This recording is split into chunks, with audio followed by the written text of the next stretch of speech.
वो एक हरा भरा टापू था। वहाँ के लोग स्वस्थ और प्रसन्न थे। वहाँ के बच्चे प्यारे प्यारे थे। उनका खिला चेहरा सबको भाता था। उनकी आंखों में चमक थी।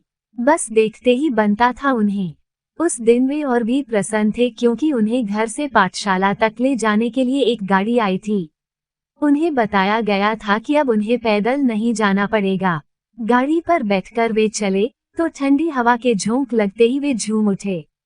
गाड़ी के दोनों ओर पीछे की ओर दौड़ते हुए हरे भरे पेड़ पौधे उनका कौतूहल बढ़ा रहे थे। पीछे मुड़कर डेला धुएं की एक लकीर निकलकर बादल की तरह फैलती जा रही है। गाड़ी का चालक पूछ बैठा, मेरे प्यारे बच्चों, कैसा लग रहा है तुम्हें? बहुत अच्छा, मजा आ गया। उसके पूछते ही बच्चे एक साथ बोल उठे, ये गाड़ी तुम्हें कहाँ से मिली? एक बच्चे ने पूछा, हमारे देश में ऐसी बहुत सी गाड़ियाँ होती हैं। हम यहाँ भी धीरे धीरे ऐसी ही और भी गाड़ी ले आएंगे। चालक ने बताया, तुम्हारा देश कहाँ है? दूसरा बच्चा पूछ बैठा, तुम यहाँ कैसे आ गए? तीसरे ने पूछा, बच्चों, मेरा देश तो बहुत दूर है। मैं तुम्हारे देश से मित्रता करने और व्यापार करने आया है। तुम्हारा ये टापू हरा भरा है, पर मेरा देश बिल्कुल सूखा पड़ा है। मैं हरियाली लेने यहाँ आया हूँ। तुम्हें एक जगह से दूसरी जगह पहुँचाकर तुम्हारा भरपूर मनोरंजन भी करूँगा। तुम बड़े अच्छे आदमी हो। तुम यहाँ पहले क्यों नहीं आए? एक बच्चा चाहता हुआ बोला। इससे पहले हम लोग एक दूसरे टापू पर व्यापार करने गए थे। वह टापू भी ऐसा ही हरा भरा था।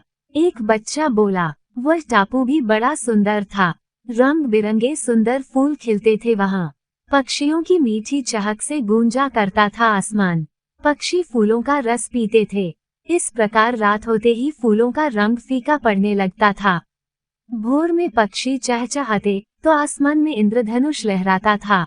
देखते ही देखते उससे रंग टपकने लगता था। रंग फूलों पर गिरता, वे फूल फिर से चमकदार और रंग बिरंगे हो जाते।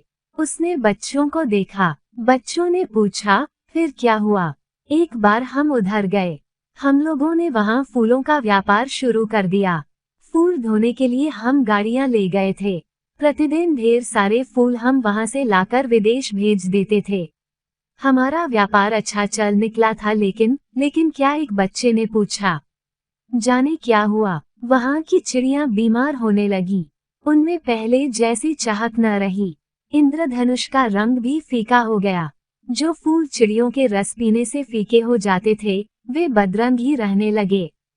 फिर तो चिड़ियों के पीने के लिए फूलों के रस का अकाल सा पड़ने लगा। वे धीरे धीरे मरने लगी। उनके गले से बीमार के खांसने जैसी आवाज निकलती थी। ऐसा क्यों हो गया? बच्चे पूछ बैठे। हम लोगों ने बहुत खोज की, पर कुछ पता नहीं चला।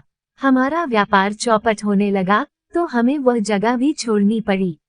लेकिन हमारा भाग्य अच्छा था। हमें ये टापू मिल गया, जहाँ हरियाली ही हरियाली है। हम हरियाली का व्यापार करके ही मालामाल हो सकते हैं।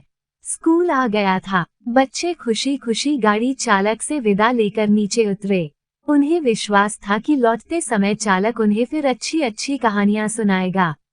गाड़ी चालक प्रसन्न था। उसने हाथ हिलाकर बच्चों से विदा ली और फर्ती के साथ अपनी गाड़ी चला दी।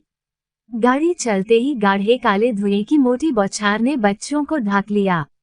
वे खांसते खांसते बेदम हो गए और गुलाब जैसे लाल रंग वाले उनके चेहरे पीले पड़ गए। सब कह उठे, वो अच्छा आदमी नहीं था, उसे यहाँ से भगा दो। काला धुआं उड़ाती हुई गाड़ी दूर चली गई थी। बच्चे सावधान हो गए थे।